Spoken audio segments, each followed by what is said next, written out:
Yeah, electro funk basically was music during the early 80s, coming from mainly New York, from the black kids there who were embracing the technology, had a huge influence on the three major scenes that would follow, which would be hip-hop, house and techno. So electro funk was definitely the hybrid era, and 1982-83 were the golden years.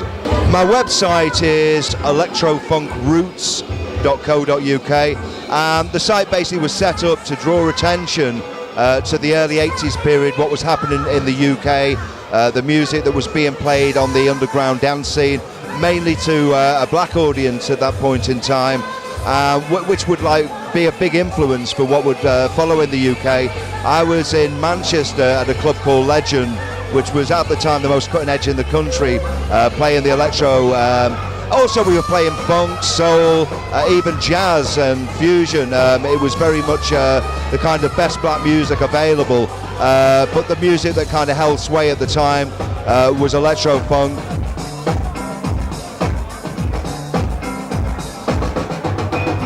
So Manchester, you know, and the black scene in particular, it laid the groundwork for what would happen later in Manchester. Back then also I got very much into editing.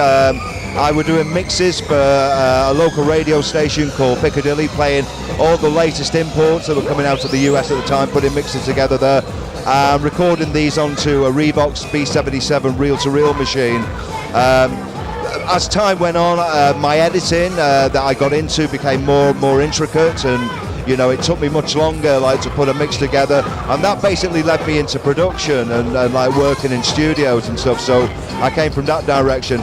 Nowadays I'm back DJing again, and I still use a B77.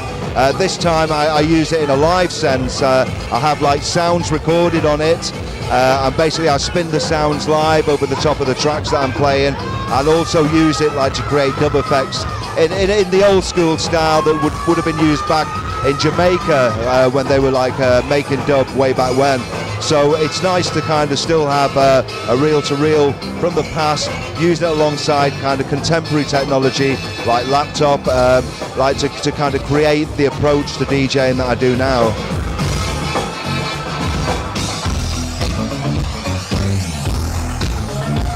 Back in 2005, there was a compilation of my edits released called Credits of the Edit, basically covering music dating back to 1984 when I was doing edits on tape, right up to date to what I'm doing now.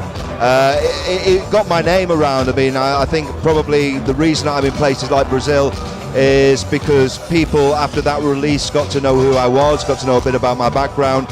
So it was certainly a great calling card that brought me to the rest of the world, really.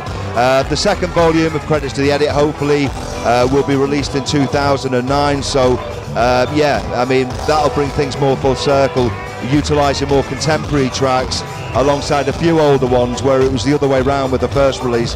Yeah, so hopefully 2009 I'll see Credits to the Edit Volume 2. Yeah, really good to be in Brazil. Looking forward to making my debut here in Sao Paulo tonight, and off to Porto Alegre tomorrow, and hopefully we'll be back in the future. I mean, to be honest, I know very little about the Brazilian scene.